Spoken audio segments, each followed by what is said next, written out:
학기는 처음입니다.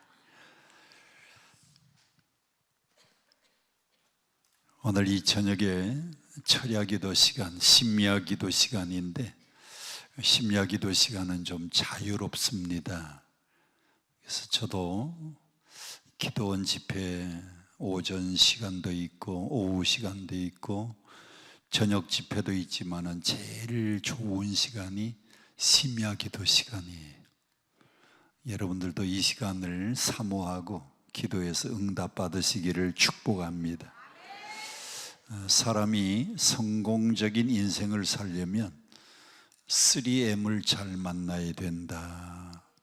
3가지 M을 잘 만나야 된다. 3가지 M, 3M을 잘 만나야 사람이 성공한답니다. 첫 번째 M은 멘토를 잘 만나야 돼요. 멘토는 조언자라고 하기도 하고 스승이라고 하기도 하고, 우리나라의 박지성 선수가 멘토를 잘 만났는데 히딩크 감독을 만났어요. 그전에는 박지성이는 무명의 선수였습니다. 그런데 멘토를 잘 만났더니 박지성이가 가지고 있는 잠재력, 박지성이가 가지고 있는 무한한 가능성을 보고 히딩크 감독이 국가대표를 뽑았어요. 그래서 2002년도에 월드컵 4강을 올려놓고 히딩크 감독이 자기네 나라로 돌아갈 때에 두 사람을 데리고 갔습니다. 이영표, 박지성을 데리고 가서 멘토를 잘 만났기 때문에 우리 국가대표도 될 뿐만 아니라 유럽 축구 무대에서, 꿈의 무대에서 이름을 떨칠 수 있는 세계적인 선수가 되었습니다. 누구 잘 만나서? 멘토를 잘 만나서. 여러분들도 멘토 잘 만나야 됩니다.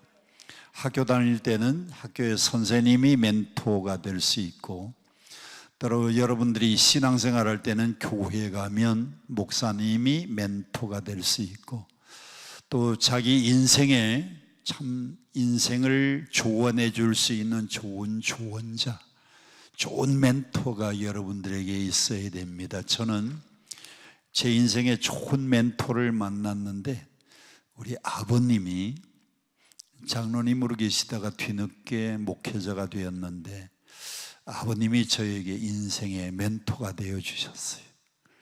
사람이 멘토를 잘 만나야 됩니다. 두 번째 M은 메이트입니다. 학교 다닐 때는 클래스메이트라 그럽니다. 여행 가서는 룸메이트라고 합니다. 여러분들이 여행 가서 여행이 즐거우려면 누구를 잘 만나야 돼요? 룸메이트를 잘 만나야 돼요. 룸메이트를 잘 만나야 돼요. 두 사람이 막 이러는 걸 보니까 이 기도원의 룸메이트입니까? 한 방에 룸메이트를 잘 만나셨네요.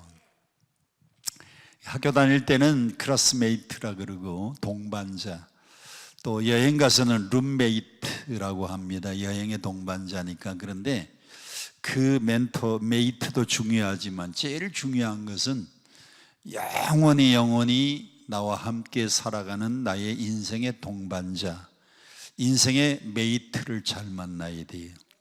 남자는 누구를 잘 만나야 돼요? 아내를 잘 만나야 돼요. 또 여자들은 누구를 잘 만나야 돼요? 남편을 잘 만나야 돼요.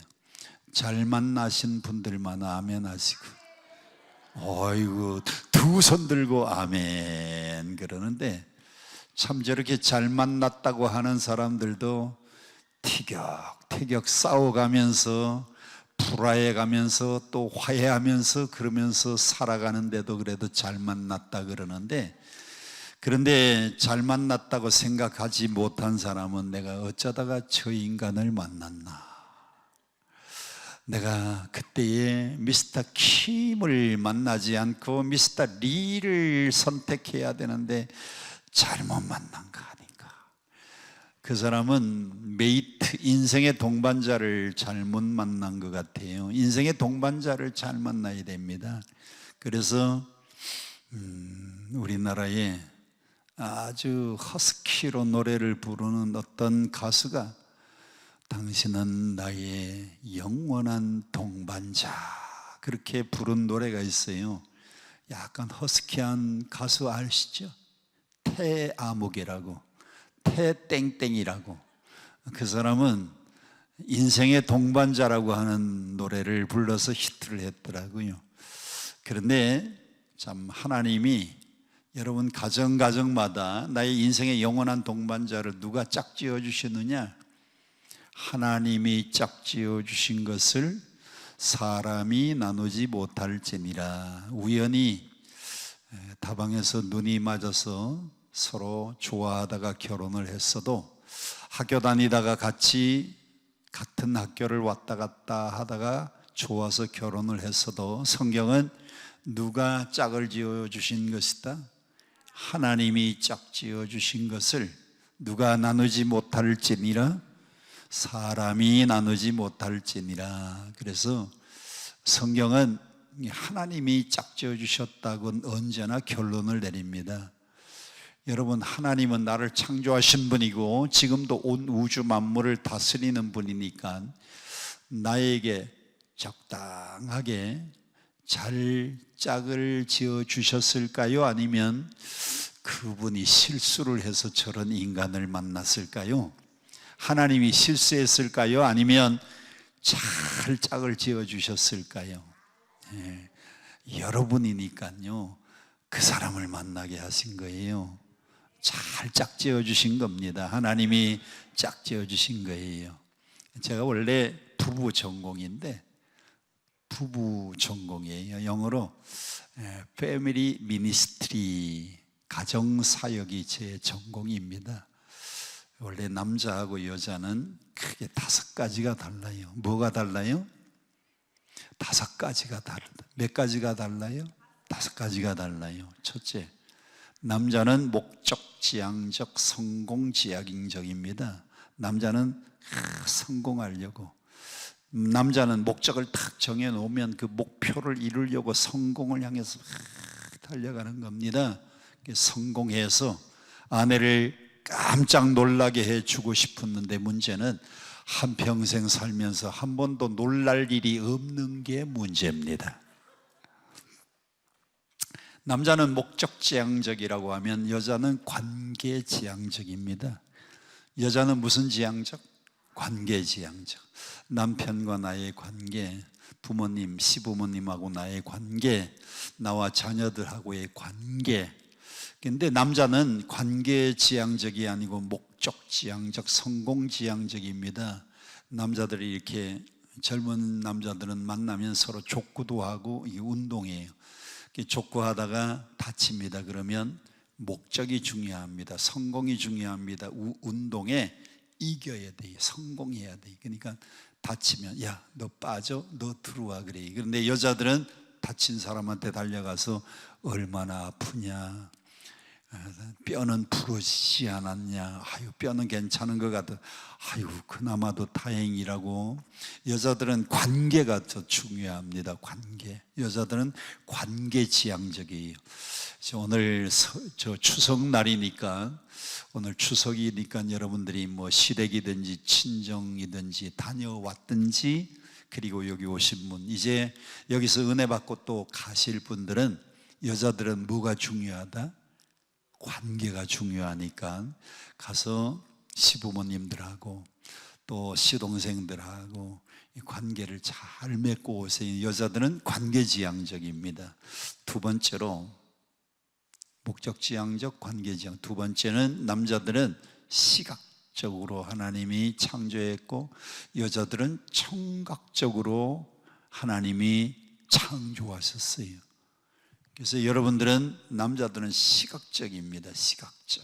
남자들은요, 이렇게 부인하고 같이 동부인해서 어디 가다가도 예쁜 여자가 지나가면 남자들은 시각적이니까 그 여자를 볼까요? 자기 아내를 볼까요? 그 여자 봐요. 아니 자기 아내가 옆에 있는데도 그 여자를 바라봐요. 왜? 남자는 무적이니까? 시각적이니까 그래요. 시각적이라. 저는 목사고 또 나이도 이제 지긋해지니까 예쁜 여자가 지나가면 저는 안 쳐다볼까요? 말도 마세요. 쳐다보다가 우리 집사람한테 옆구리를 얼마나 많이 꽂아폈는지 모릅니다. 왜 이렇게 쳐다보느냐? 남자를 하나님이 뭐로 만들었어요? 시각적으로 만들어서. 그래서 여러분 남편들이요, 예쁜 여자가 이렇게 지나가면 이렇게 쳐다보면 아, 정상이구나. 그래야지. 왜 쳐다보느냐, 왜 한눈 파느냐, 따라가서 살아라 그러지 마세요. 지극히 건강한 정상입니다. 정상. 제가 목사고 70이 넘었는데도요, 예쁜 여자가 지나가면 쳐다봐요. 왜? 시각적이니까. 그래서 여자들에게 숙제가 있어요. 여자들은 평생 남편보다 20분 먼저 일어나서 화장해야 돼요. 화장. 집하고 여자는 뭐 하기 나름이다? 가꾸기 나름이다. 여자들이요, 화장을 싹 한 여자하고 화장 안 한 여자하고는 천지 차이입니다. 천지 차이가 그거예요. 그거 화장한 여자하고 안 한 여자, 그 차이입니다. 그래서 화장을 싹 해놓으면 얼마나 아름다운지 몰라요. 여자가 나이에 따라서 화장이 다르잖아요. 10대는 단장, 20대는 치장, 30대가 화장입니다. 왜? 30대는 잔주름이 조금씩 생겨서 그거 일본 말로 키스 메꾸는 것이 화장이에요. 근데 40대가 되면 화장이라 그러지 않고 분장이라 그럽니다. 분장. 우리 아들이 15년 동안 뮤지컬 배우 생활했어요. 근데 무대 딱 올라가니까 분장을 해요. 클레오파트라를 한다 그래서 제가 용극장, 용상의 용극장, 용산 전쟁 기념관에 거기 국립박물관이 있고 그 옆에 용극장, 큰 극장입니다. 그래서 클레오파트라를 제가 갔는데 거의 앞자리에 앉았는데 첫 장면에 로마의 시저 장군이 탁 로마의 전차를 타고 탁 나오는데 몰라봤어요. 왜 몰라봤느냐? 분장하고 나와서 몰라봤어요. 조금 있으니까 대사가 나오고 노래가 나오는데 우리 아들 목소리요. 뭘 했다? 예, 배우는 무대에 올라갈 때 분장하는 건데 40대의 여자들은 분장이라 그러는 겁니다. 50대는 뭐냐? 50대는 변장입니다. 우리 권사님 집에 그냥 갑자기 일이 있어서 갔어요. 초인종 눌렀는데 딴 여자가 나옵니다. 아이고 죄송합니다, 제가 집을 잘못 찾은 모양입니다. 그랬더니 뒤에서 들리는 소리가 목사님 저 맞아요. 그런데 전화도 안 하고 오시면 어떡합니까? 10분만 기다리세요. 그래서 안에 들어가고 화장하고 나오더니 변장했는데 교회에서 보던 그 여자예요. 화장 안 하니까요 딴 여자인 줄 알았어요. 그런데 화장하고 나오니까 변장하고 나와요. 50대는 변장이라 그러고요, 60대는 뭐냐? 60대는 화장빨이 안 받아가지고 환장이랍니다. 환장. 왜 이렇게 화장빨이 안 받는지 환장이래요. 환장. 아유 목사님 그러면 70대는 뭐냐? 묻지 마세요. 70대 이후는 송장이니까. 남자가 시각적이기 때문에 여러분들이 남편을 위해서 화장해 주는 겁니다. 그러면 여자는 하나님이 어떻게 만드셨어요? 남자가 청각적이면 남자는 시각적이면 여자는 청각적이에요. 그래서 여자들이 남편으로부터 듣고 또 듣고 또 듣고 그래도 듣고 싶은 말은 사랑해. 그 여자들이 대답해 주셨어요. 여자들은 듣고 또 들어도 그래도 듣고 싶은 말이 사랑해. 왜? 하나님이 여자들을 만들 때 어떻게 만드셨다? 청각적으로 만들어서 그래. 여자들이 청각적으로 만들었기 때문에 사랑해 그러면 좋아하는구나. 오늘 이 설교를 듣고 집에 갑니다. 여보, 나 오늘 강남금식기도원 가서 은혜 받았는데 여보 사랑해. 아무 효과가 없습니다. 왜? 여자들은 청각적인데 귀에다가 속삭여 줘야 효과가 나타납니다. 그것을 제일 잘하는 사람이 누군가 하면 제비족입니다. 제비족은 처음 만난 여자들한테 춤추면서 말합니다. 누님 귀에다 대고 사랑합니다. 귀에다가 대고 속삭여 주는 거예요. 여러분, 여자들이요, 그 제비가 자기를 사랑 안 하는 줄 알아요. 근데 남편들이 한평생 귀에다가 속삭여 주는 게 없으니까요, 처음으로 누님 사랑합니다 그러니까 귀에다가 속삭여 주니까요, 그래서 여자들이 쓸데없이 넘어가는 거예요. 그러니까 남편들이 오늘 집에 가면 귀에다 대고요, 팍팍거려 줘야 됩니다. 여보 사랑해. 여자는 청각적이에요. 제가 중학교 다닐 때 신당동, 행당동 떡볶이 유명한 동네가 있어요. 거기에 성동중학교를 다닐 때인데 김세환이하고 한반, 동창 옆에 짝꿍이었습니다. 노래 잘합니다. 저도 노래 잘했어요. 우리 음악 선생님이 동심초를 3번 가르쳐주고 노래할 사람 세환이가 딱 손들고 노래했는데 80점 잘했다고 칭찬합니다.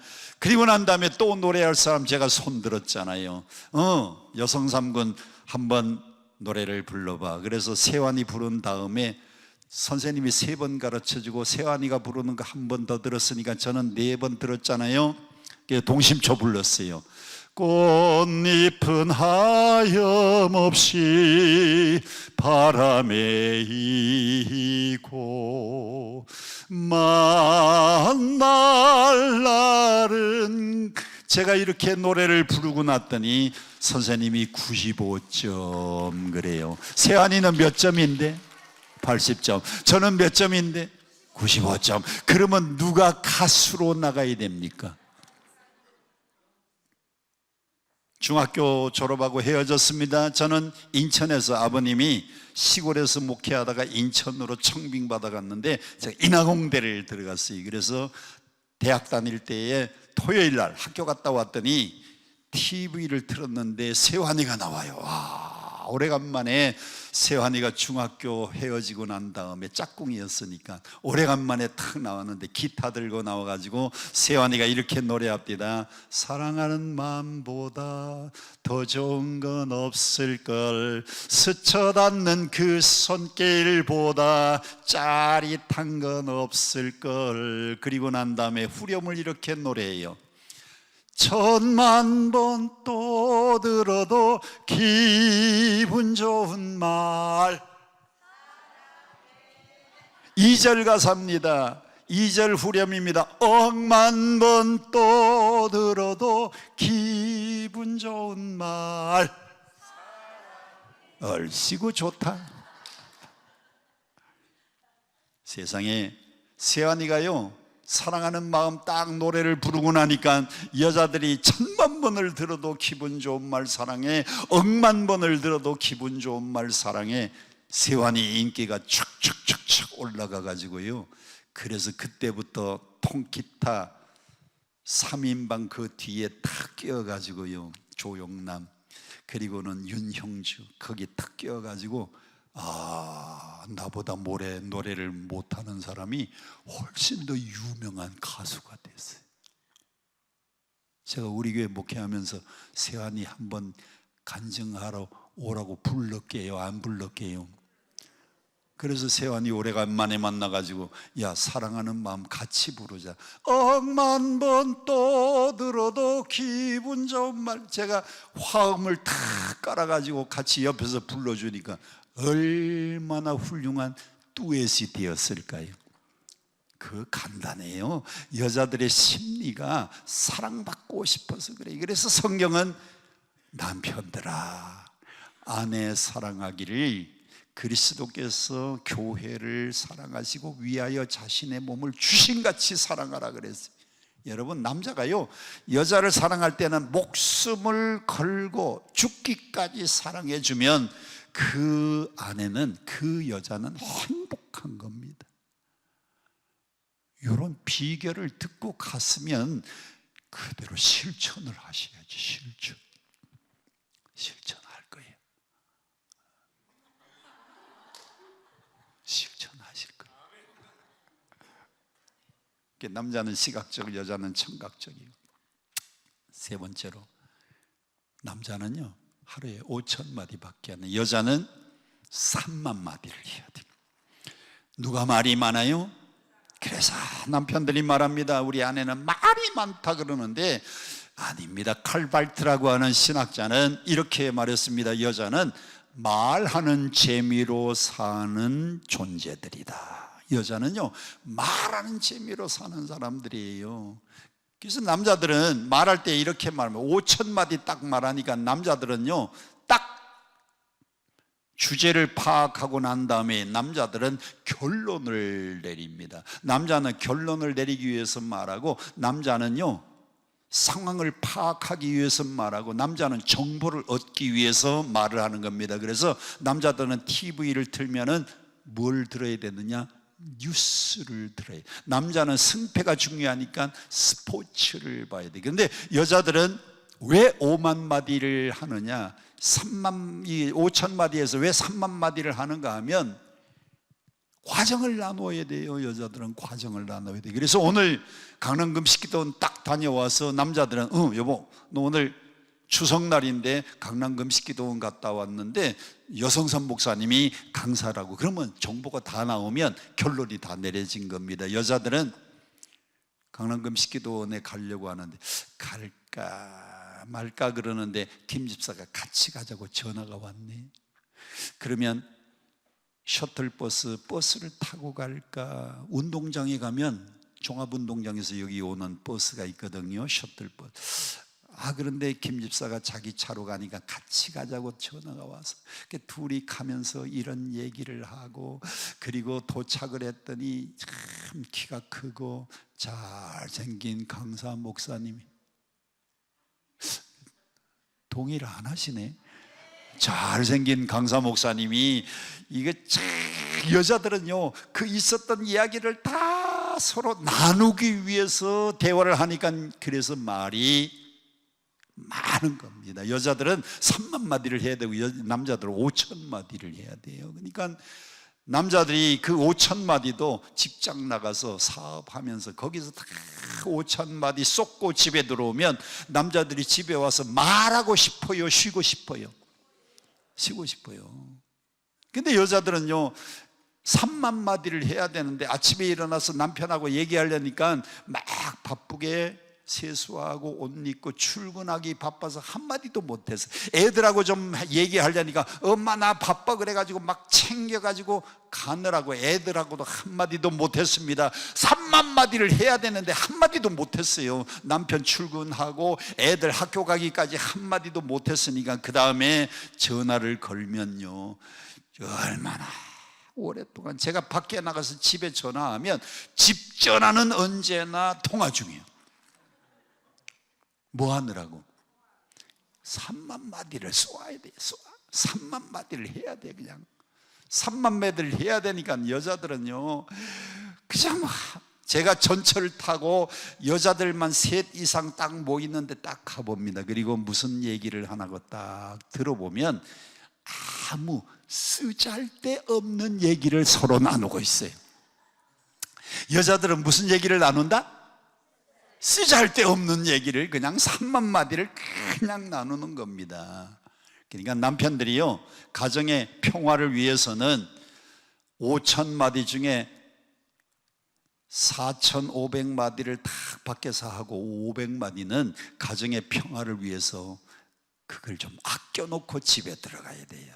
그리고 여자들은요 남편이 퇴근하기 전에 좋잖아요. 저기 있는 남자한테 주야 저기 있는 남자한테 얘기하고 그 다음에 전도하러 나가서 그래가지고 3만 마디 중에서 500마디 빼놓고는요 밖에서 다 전도하고 기도하고 그리고 들어오시고 강남금식기도원에 와서 주여 그리고 조금 남겨놓고 집에 들어가면 딱 여자들도 500마디 남자들도 500마디 그러면 그 가정은 행복한 가정. 남자들은 말합니다. 아유, 오늘 첫째는 학교에서 무슨 일이 있었고, 작은 아이는 유치원에서 알았어 내가 바쁘니까 결론만 얘기해. 그런데 사실은 이 여자분들은요, 결론이 없는 사람들이에요. 그래서 저도 아내하고 대화하는 걸 몰라가지고요, 그동안은 뭐 대화하자 그러면요, 대놓고 화만 내다가 아내하고 대화가 안 됐어요. 근데 제가 가정사역 공부를 해보니까 하나님이 여자들은 3만 마디를 하도록 만들고 남자들 5천 마디만 하도록 만들어 놨으니까, 그걸 알고 난 다음부터 집에 가서 대화합니다. 아내가, 여보, 오늘 교회에서 무슨 일이 있었고 집사님 어쩌?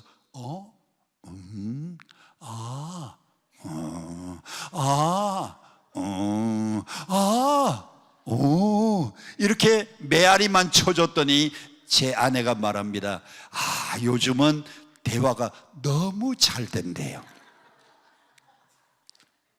요즘은 대화가 너무 잘 된대. 그러니까 여러분들이 아내하고 대화하는 방법은요, 아내가 얘기하면 들어주면 돼. 대화라는 게 뭔가 하면, 말하는 게 대화가 아니고, 칼발트가 말합니다. 다 같이 한번 따라합시다. 대화는 듣는 것이다. 듣고 공감해주면 그게 대화예요. 요즘은 우리 집에는요, 대화가 잘 돼요. 그러면 대화가 잘 된다는 건 누가 얘기하는 거고? 아내가. 나는 뭐만 하면 되고? 메아리만 쳐주면 돼. 메아리는 뭐예요? 하면 하면 메아리만 잘 쳐주면 대화가 잘 됐다 그래요. 몇 가지 했어요. 목적 지향, 시각적, 청각적. 그리고 남자들은 자존심이 중요해요. 여자들은 실리가 중요해요. 그래서 우리 교회도 여전대회가 32개인데, 우리 여전대회는요, 1년 살림 딱 하고 나면 1여전대회부터 32여전대회까지 남은 잔액을 다 선교 헌금으로 제가 가져오라고 지시를 하면 1여전대부터 32여전대까지 1년 동안 살림 다 하고 남아서 선교비로 가져온 돈이 3천만 원은 모입니다.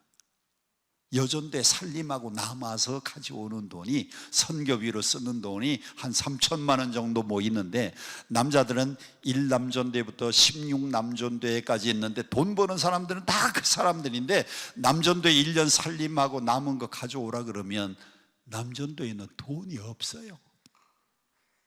여자들은 뭐가 중요하니까? 실리가 중요해서 여자들은요, 알뜰해요.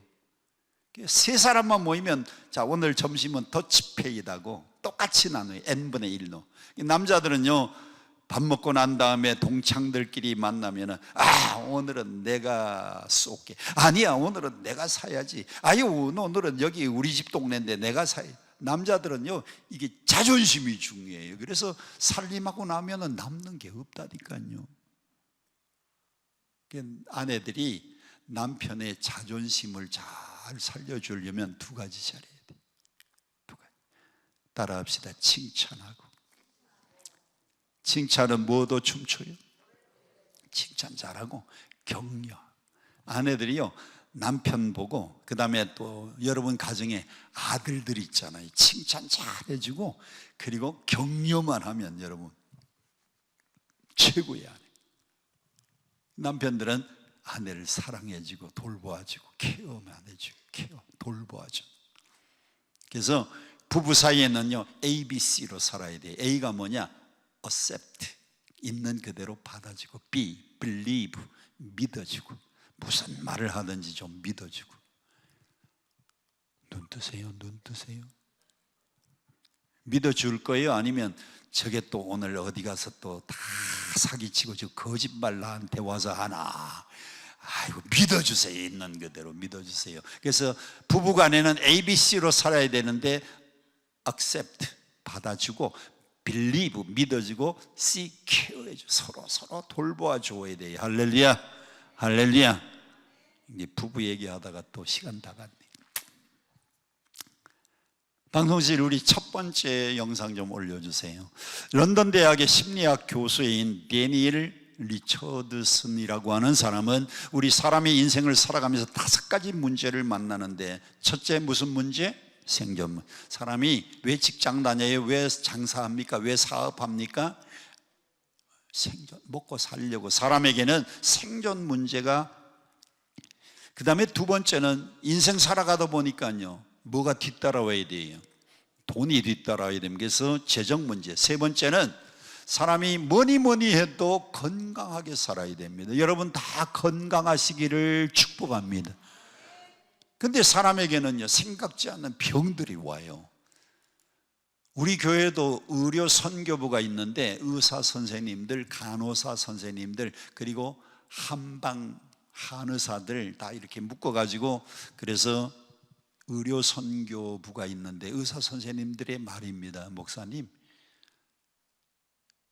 약으로 고치는 거 아닙니다. 수술해서 고치는 거 아닙니다. 우리는 꿰매 놓고 안에서 골마 있으면은 떼어내고 고름 짜내고 꿰매 놓으면 안에서 스스로 하나님이 주시는 면역력으로 낫는 거지 약으로 낫는 게 아니에요. 약은 아픈 거 좀 덜 아프게 고통을 줄여주는 역할 뿐이고, 쓰라리면 좀 부드럽게 해주는 역할 뿐이지, 낫게 하는 건 하나님이 주시는 면역력이 그 병을 고치는 거래요. 여러분 인생 살아가다가 여러 가지 질병 만날 때에 마지막에 고치는 것은요, 약이 아닙니다. 의사들의 의술이 아닙니다. 누가 고치셔야 돼요? 하나님이 주신 면역력, 여러분의 몸의 면역력이 병을 고치는 겁니다. 치료가 되는 겁니다. 그 이 질병 문제, 그리고 인생은요 참 문제가 고독한 게 부부가 같이 한 집에서 사는데도, 부부가 함께 있으면서도 고독을 느끼는 거예요.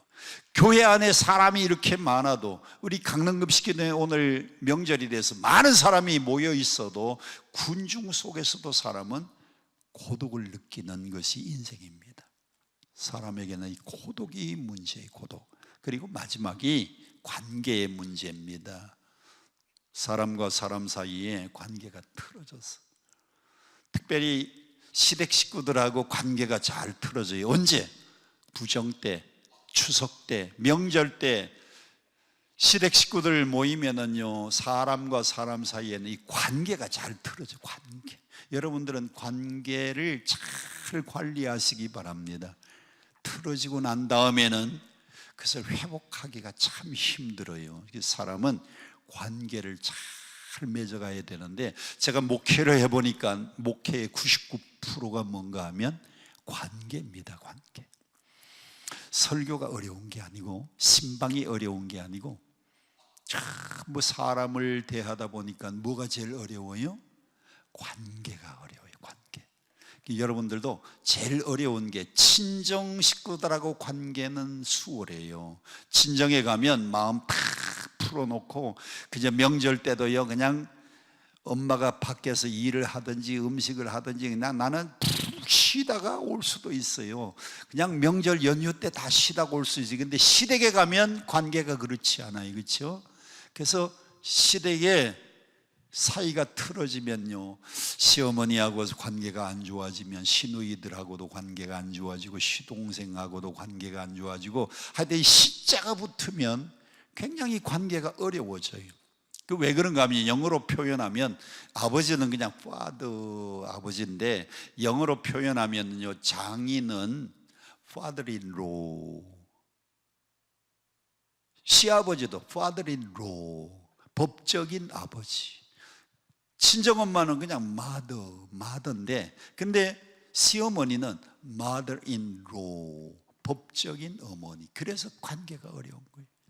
그래서 관계가 깨어지고 나면요, 하여튼 시가 싫어가지고 시금치도 안 먹고, 시금치 안 먹는 건 난 이해해요. 그런데 왜 시청 앞에는 왜 안 가고, 시내버스는 왜 안 타고, 그리고 제일 중요한 것은요, 시편도 안 읽어. 시편도. 왜? 시자 들어갔다고.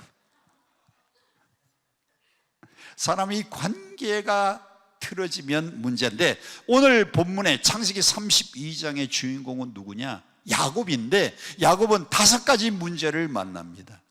야곱은 5가지 문제를 만나는데, 자, 방송실 두 번째 영상 좀 보여주세요. 첫째 문제는요, 어린 시절에 편애의 문제를 만났어요. 자, 25장 28절, 이삭은 아버지입니다. 에서가 사냥한, 에서는 쌍둥이 중에 큰 형입니다. 아버지 이삭이 에서가 사냥한 고기를 좋아하니까 아버지가 그가 누구예요? 에서를 사랑했고, 그러면 리브가는 엄마입니다. 엄마는 누구만 사랑했고? 그러니까 아버지의 사랑을 못 받고 엄마의 사랑만 받았습니다. 이게 편애라 그래요. 편애. 근데 문제는 편애는 편애를 낳는다. 한번 따라 합시다. 편애는 편애를 낳는다.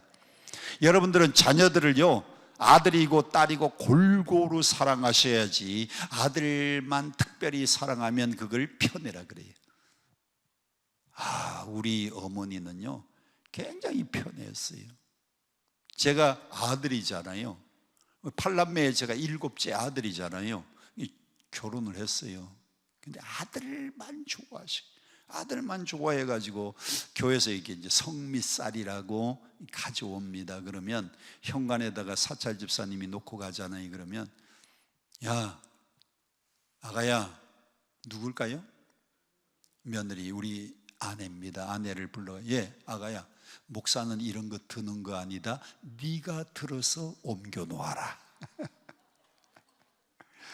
그러니까 시어머니도 목사님 사모님이었고 제 아내도 목사 사모인데 같은 목회자 아내인데도요, 참 관계 문제가 심각해요.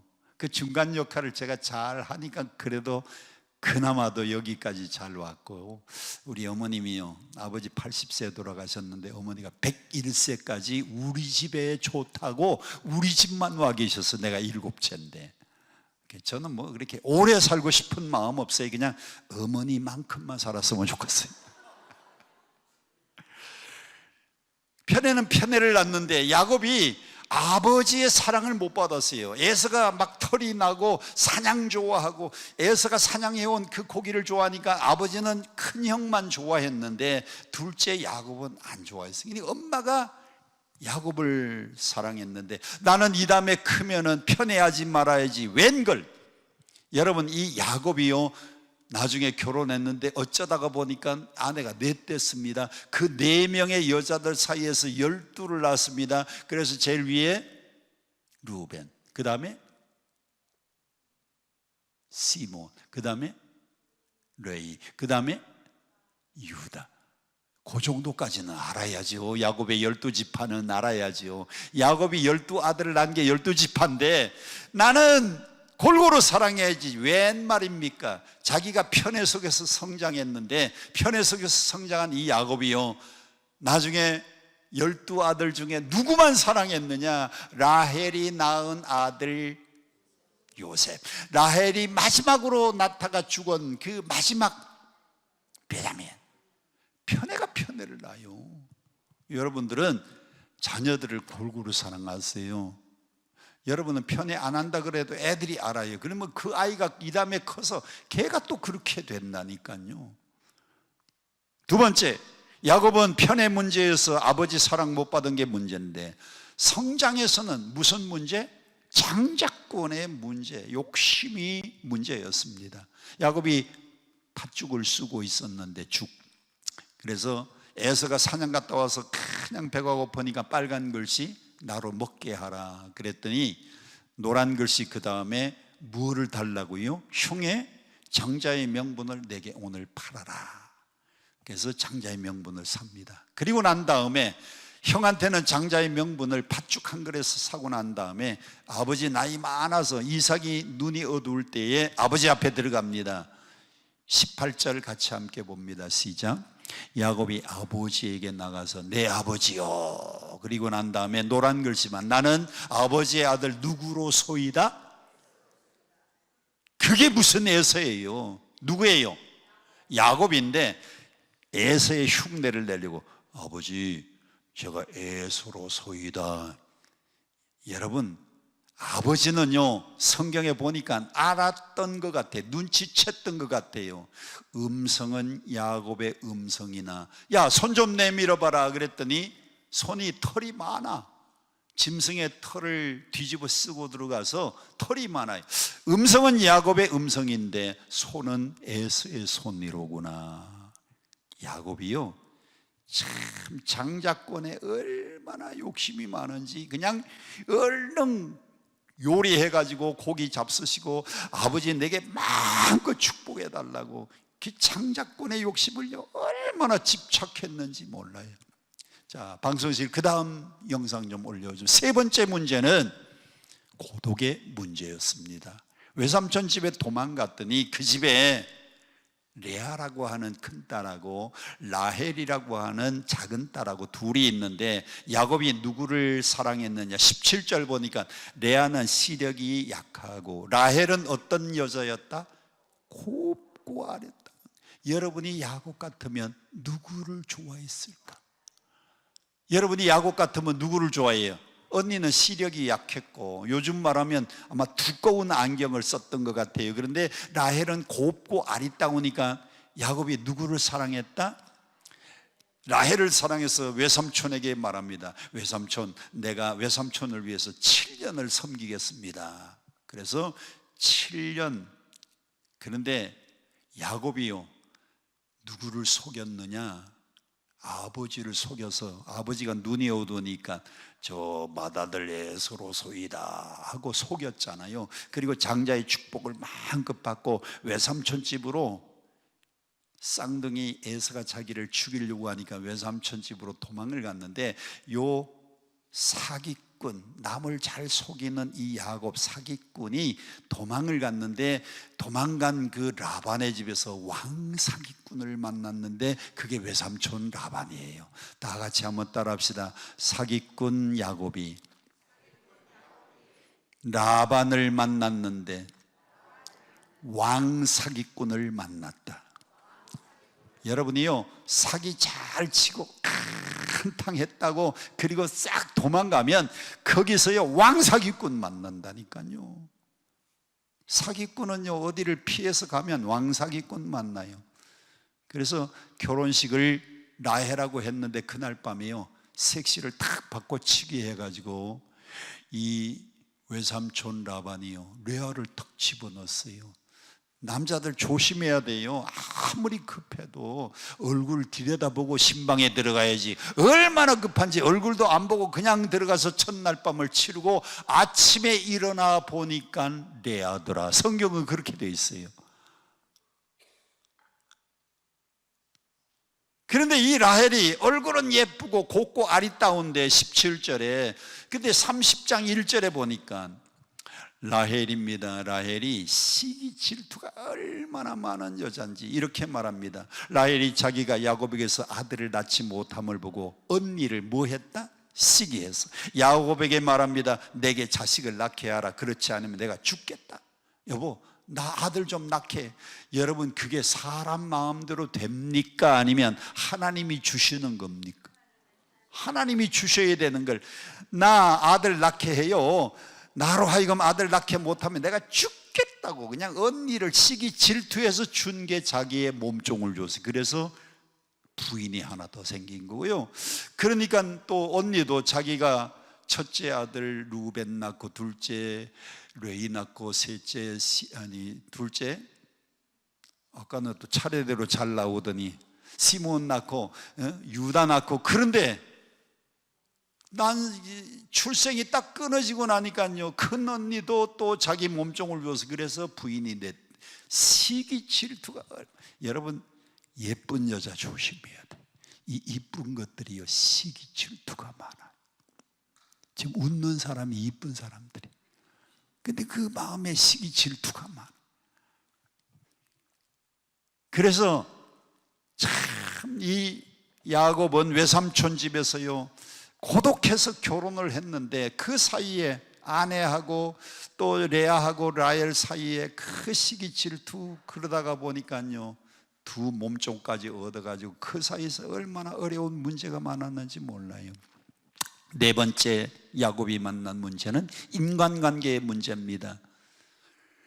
그 집에서 그럭저럭 살다가 보니까 장가 듣느라고 14년, 그리고 재산 늘리느라고 또 6년, 20년을 살았는데 20년이 된 어느 날, 창세기 31장 1절 보세요. 시작. 야곱이, 라반이 누구예요? 외삼촌. 외삼촌의 아들들이니까 자기하고 외사촌들을 보니까 그 외사촌 라반의 아들들이 하는 말입니다. 야곱이 우리 아버지 소유를 다 빼앗았다. 저놈 저 돈은 다 우리 아버지 건데 저 다 빼앗아갔다고. 그런데 사촌들의 이야기만 그런 게 아니고 외삼촌의 얼굴도 그렇습니다. 2절 다 같이 함께 큰 소리로, 창세기 31장 2절 시작. 야곱이 라반의 뭘 보니까? 안색을 보니까 예전과 같지 않아. 전과 같지 않아.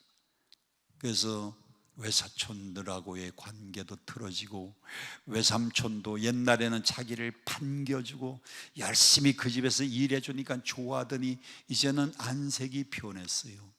관계가 틀어졌어요. 마지막 5번째 문제입니다.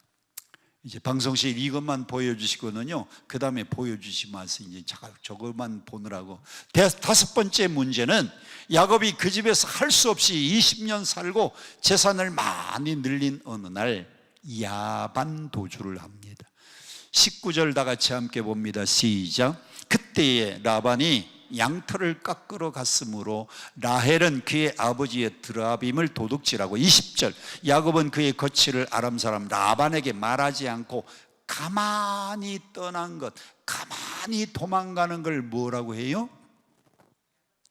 야반도주라. 밤중에 도망갔다고 야간 도주가 아니고 밤중에도 몰래 도망가면 그걸 뭐라 그런다? 야반도주했습니다. 야곱이 5가지 문제. 자, 기억나시죠?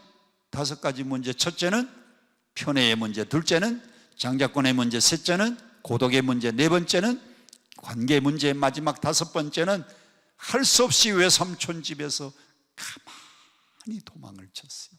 야반도주를 했어요. 여러분, 문제를 많이 만난 사람이 야곱입니다. 야곱만 문제가 있을까요?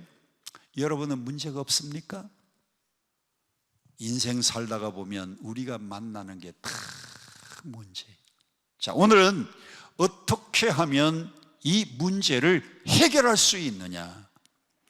여러분, 문제를 해결해야 되는데 이 5가지 문제를 안고 외삼촌 집에서 가만히 떠나가지고 자기의 고향 밧단 아람에서부터 자기의 고향으로 돌아가는 이 야곱, 요단강을 건너서 이제 자기 집으로 가야 되는데 요단강을 앞서서 그만쯤 갔더니 소식이 들려옵니다. 형 에서가 400명 장정을 거느리고 400명 군사를 거느리고 온다는 소식을 들었습니다. 그때 야곱은 두렵고 떨렸어요. 야, 20년 전의 일을 생각하고 형이 원수를 갚으러 오는 건지 400명 군사를 거느리고 와요. 환영 오면 혼자 올 텐데 400명 군사를 거느리고 오는 걸 보니까 이거 큰일 났구나.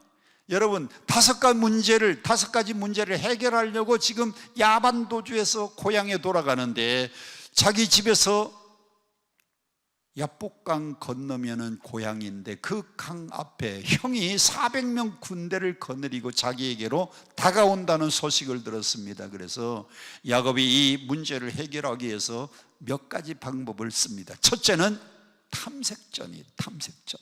창세기 32장 3절에 보니까 야곱이 세일 땅 에돔들에서 형 에서에게 자기보다 앞서서 사자들을 보냈다. 자기 집에 일꾼들을 먼저 보냅니다. 그리고 너희들은 가서 우리 형 에서에게 말해라. 저 뒤에 소, 나귀, 양떼, 노비, 그리고 당신의 동생 야곱이 오고 있습니다. 그러면 형이 어떤 반응을 보이는지 탐색전. 한번 따라 합시다. 탐색. 형의 눈치를 본 눈치. 그래서 종들을 먼저 보내가지고 당신의 동생 야곱이 소떼 거느리고 양떼 거느리고 낙이 거느리고 노비를 거느리고 지금 오고 있습니다. 형님에게 은혜 받기를, 은혜 베풀기를 원하고 있습니다. 탐색전이 탐색전. 참 야곱은 정말 인간적이. 그 탐색전을 해보다가 두 번째 작전입니다. 이 두 번째 작전은 절반 성공 작전. 한번 따라합시다. 절반 성공 작전. 첫 번째는 무슨 작전? 탐색전. 두 번째는 절반 성공 작전. 여러분 권투도요 12라운드까지 세계 챔피언 경기를 하려면 1라운드는 탐색전이, 잽도 날려보고 스텝도 좀 밟아보고 들어가는 척 하다가 빠지면 어떤 반응이 있는가 탐색하다가, 두 번째는 절반 성공 작전인데 그게 창세기 32장 7절입니다 창세기 32장 7절에 보면 야곱이 가지고 가던 재산을 둘로 나눕니다. 창세기 32장 7절.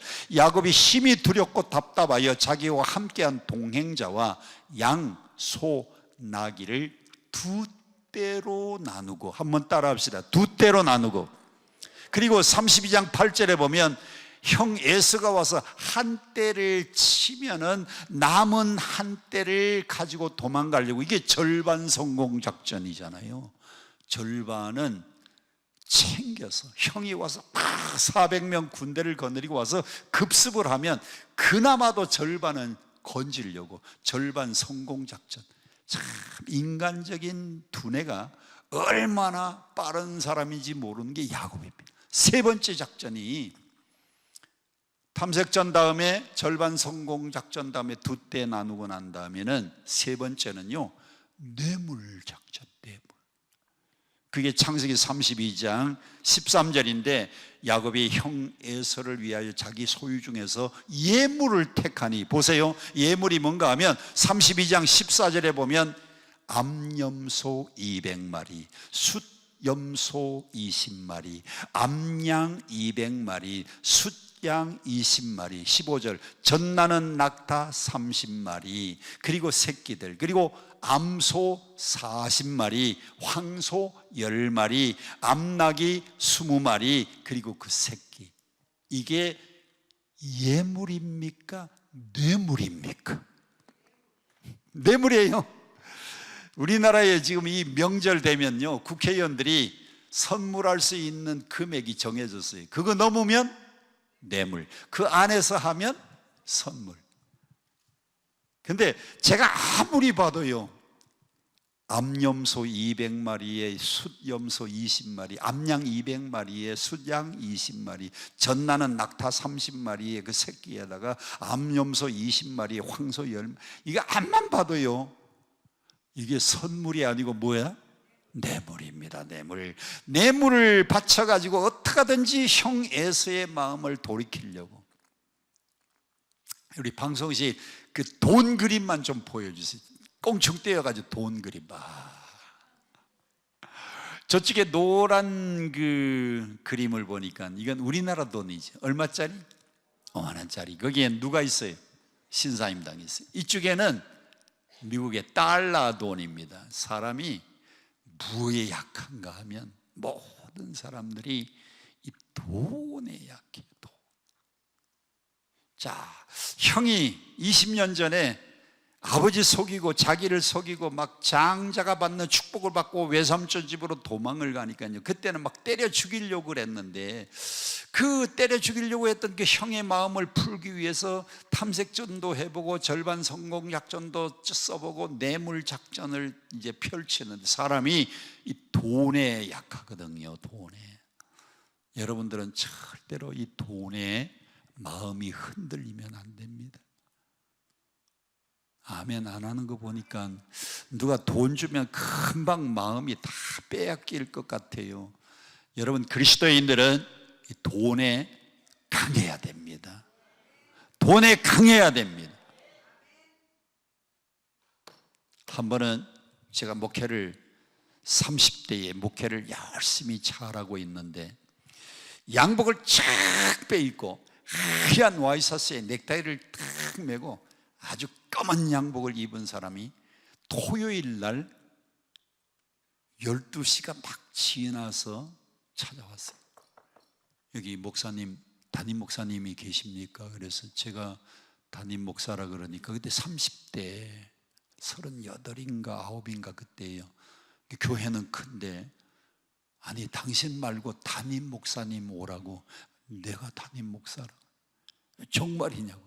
그래서 제가 주보를 이렇게 보여주면서 제가 여성산 목사입니다 그랬더니 이분이 자기가 미국에서 왔는데 자기 아버지가 장로님인데 신앙이 너무너무 좋은데 미국 가서 큰 사업을 해서 어마어마한 돈을 많이 벌은 성공한 아버지 장로님이래요. 근데 한국에 아버지가 딱 단위로 오셨다가 주일날 목사님 교회에 설교를 듣고 예배를 드렸는데 너무너무 은혜를 받았대요. 아무도 아멘 안 하시네. 여러분 지금 뭐 그냥 은혜도 안 되고 재미도 없어서 그냥 가만히 앉아 계시는 거예요. 그 미국에서 아버지, 그 사람 까만 양복 입고 온 그 아버지 장로님이 한국에 어쩌다가 왔는데 우리 교회에서 예배를 듣고 여목사님의 설교를 듣고 너무 은혜를 받았대. 근데 그 아버지가 갑자기 돌아가셔서 아버지 이제 장례식을 치르고 재산을 정리하다 보니까 어마어마한 돈이 생겼는데 그때에 500만 달러를 요것은 한국의 여성산 목사를 찾아가서 그 여목사님한테 꼭 전달을 해라. 그 아버지가 저한테 주시는 돈이라는 거예요. 좋아요 안 좋아요? 500만 달러 하는 순간에 막 나는 머리로 계산을 하는 겁니다. 곱하기 1200을 그때 할 때인데 곱하기 1200을 해보 아이고 얼마나 될까? 너무 어마어마한 돈이에요. 그래서 제가 감사하다고 달라 그랬더니 너무 큰 돈이니까 현찰을 못 가져오고 송금을 해놨답니다. 그런데 그 시간이 토요일 날 몇 시? 12시가 지났으니까 은행이 문 닫은 시간입니다. 아이고 그러시냐고 송금을 해놓고 자기는 그냥 왔대요. 이제 찾으려면 언제 찾아야 돼요? 월요일 날 찾아야 돼요. 그래서 왔으니까요 제가 커피도 대접하고 이거 커피 대접해서는 안 될까? 12시 막 넘었으니까 그 다음에 점심을 드셨냐고 물어봐야 될 거 아니야. 점심 안 먹었대. 그래서 제가 점심 잘 대접했어요. 커피 대접하고 점심 다. 왜냐하면 이제 월요일 되면은 얼마를 찾아가지고 500만 달러를 찾아가지고 그 다음에 올 텐데 가슴이 떨려요. 가슴이. 그런데 이 양반이 점심 대접 잘 받고 차 대접 잘 받았어요. 그 다음에 내가 급히 오느라고 현찰을 못 가지고 왔는데 목사님 현찰을 좀 돈이 있으면 저한테 100만 원만 좀 금방 주시면 뭐 월요일 날 은행 가면 찾을 텐데 은행 가면 그 순간에 하나님이 이상하게 내 마음속에 이상하게 무슨 하나님의 감동이 좀 있는 것 같아요. 그래서 죄송합니다. 제가 현찰이 없는데 저도 은행에 은행에 문 닫았네요. 그래서 제가 식사 대접만 하고 그리고 차 대접하고 현찰을 100만 원을 못 드렸어요. 사실은 서랍에 좀 있기는 있는데 제가 현찰이 없다 그랬어요. 그리고 났더니 이제 내일 주일이니까 주일날 꼭 오셔서 아버님 또 대신해서 아버님 돌아갔다고 하니까 아버님 대신해서 여기서 말씀 듣고 은혜 받으시라고. 그래서 이제 주일날 11시에 몇 시 우리는 9시 예배가 있고 10시 반 예배가 있고 7시 예배, 9시 예배, 10시 반, 12시 이렇게 예배가 있는데 몇 시에 오실래 했더니 3부 예배 오겠대. 그래서 그 시간에 그분은 지금 얼마를 가져올 사람이? 500만 달러를 가져올 사람이. 그래서 막 제가요 20분 전부터 오시나 하고 왜 까만 양복 입고 넥타이 하얀 이 와이셔츠 입고 넥타이를 맨 사람이 금방 눈에 띄니까요 계속 기다리는데 그날 안 오셨어요. 그 다음날 돈 찾아가지고 오는가 하고 또 기다렸는데 안 왔어요. 지금까지 안 왔어요. 야, 그때요 제가 저 돈에 욕심이 생겨가지고, 야, 이게 뭐 100만 원이 문제냐, 내일 모레 월요일이면 500만 달러를 가지고 올 텐데. 야, 사람의 마음이 그렇다. 제가 목사인데도요 저도 그런 마음이 있더라고요. 야, 월요일이면 500만 달러, 이게 곱하기 1200을 해야 되는데 계산이 잘 안 되는 어마어마한 돈인데, 이 100만 원 그냥 턱 쓰고 싶어요. 그 사람 마음을 사놓고 싶어요. 그런데 안 왔어요. 아직도 안 왔어요.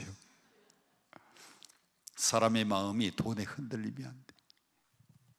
야곱이 이 모든 걸 갖다가 형한테 갖다가 안겼는데도요 인간의 문제는 안 풀리는 겁니다. 야곱이 마지막으로 해결책에 나선 것이 오늘 창세기 32장 24절입니다 자, 여러분 성경 창세기 32장 24절이 오늘의 결론인데, 다 같이 함께 봉독합니다. 창세기 32장 24절 시작. 야곱은 홀로 남았어요. 야복강 강을 건너서 재산 다 건너보내고 4명의 아내 건너보내고 자녀들 다, 야곱의 아들들이 12지파가 된 그 자녀들 다 건너보내고 야곱은 홀로 야복강 강가의 백사장에 홀로 남아. 여러분들이 문제 해결하려면 탐색전 가지고 안 됩니다. 절반 성공 작전 가지고 안 됩니다. 뇌물 작전 가지고 안 됩니다. 여러분, 하나님 앞에 홀로 하나님과 나 1대1의 대면의 시간이 문제 해결의 비결입니다. 여러분 지금 문제 안고 오셨습니까? 응답받기 원하십니까? 여기에 많은 사람이 있어도 하나님과 나 1대1의 대면하는 시간이 있어야 되는데, 야곱은 야복강 강가의 백사장에서 하나님과 1대1 대면하는 시간을 가졌어요. 24절, 야곱이 어떤 사람과 날이 새도록 어떤 사람과 야곱이 씨름을 하는 겁니다.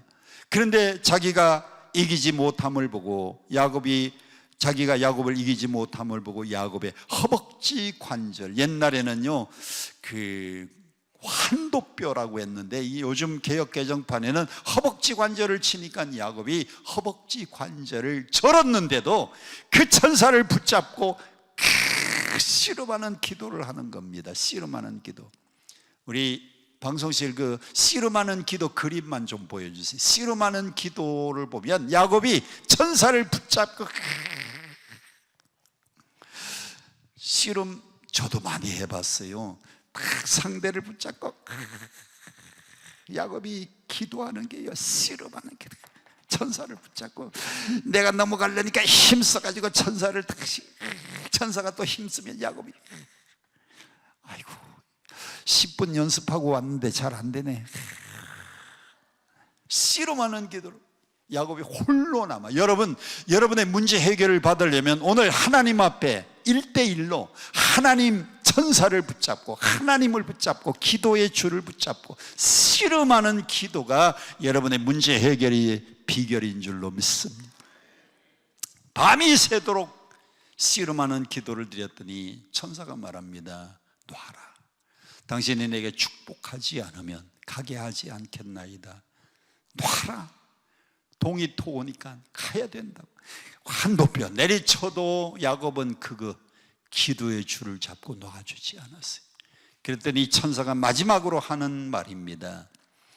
28절 보세요. 시작. 그가 이르되 네 이름을 다시는 야곱이라 부를 것이 아니요 이름을 뭐라고 해라? 내 이름이 뭐냐? 얘 야곱입니다. 야곱이란 말은 움켜잡았다. 야곱, 움켜잡았다.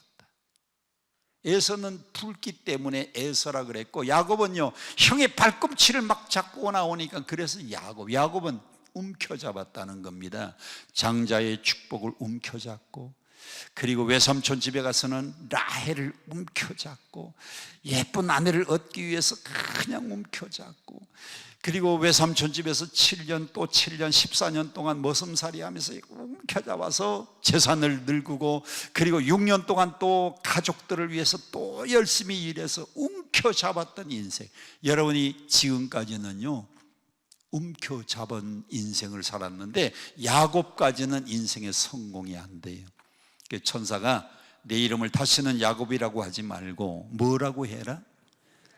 이스라엘 난외 주석 1번을 보세요. 난외 주석을 보니까 뭐라고 되어 있어요? 하나님과 겨루어 이겼다. 이스라엘이라고 이름의 뜻은 하나님과 겨루어 이겼다. 오늘 밤에 여러분의 문제 해결은 천사를 붙잡고 씨름하는 기도로 하나님과 겨루어서 이기시기를 바랍니다. 사람이 어떻게 하나님과 겨루어 이깁니까? 누가 져주신 거예요? 하나님 져주시는 거예요. 제가 간증을 여러 번 해서 이 얘기는 생략하겠습니다. 제가 4살 우리 아들하고 씨름 한 번 했어요. 뭘 걸고? 자전거 걸고. 하도 자전거 사달라 그래가지고 씨름 10번 해서 네가 한 번만 이기면 사줄게. 아빠가 10번 다 이기면 안 사준다. 그래서 한 번 이기고 2번 이기고 3번 이기고 4번 5번 6번 7번 8번 9번 제가 이겼더니요, 이 녀석이 막 땀을 뻘뻘 흘리면서 얼굴이 시뻘게 가지고 아빠 내가 한 번은 이겨야 되는데 아빠 덤벼. 그냥 한 번 이기려고 저한테 덤비는데 마지막 10번째는 이기면 큰일 날 것 같아요, 그날. 그래서 마지막 10번째는 제가 져줬다니까요. 4살짜리 아들한테 제가 져줬어요. 4살짜리가 어떻게 아빠를 이깁니까? 30 중반의 아빠를 아빠가 져준 거예요. 여러분, 하나님과 겨루어 우리가 어떻게 이깁니까? 하나님이 져주시는데 어떤 사람에게? 목숨 걸고 씨름하는 기도를 드리는 사람에게는 하나님이 져주시는 하나님. 그래서 내 이름을 다시는 야곱이라고 하지 말고 뭐라고 해라? 이스라엘이라고 해라. 오늘 여러분들이 하나님과 겨루어 이기는 이스라엘이 되시기를 축복합니다. 씨름하는 기도, 응답이 될 때까지 하나님과 겨루어서 이기는 그날까지 여러분은 야곱으로 살지 말고 이스라엘로 살아가시기를 축복합니다. 축복합니다. 할렐루야. 우리 함께 찬송 부르고요, 통성으로 오늘 가지고 온 기도 제목 놓고 간절히 기도하겠습니다. 144장을 함께 부르시고 우리 기도 제목을 놓고 정말 씨름하는 기도로 하나님과 겨루어 이기는 기도로 하나님께 간구하시기를 바랍니다. 144장 예수 나를 위하여 십자가를 질 때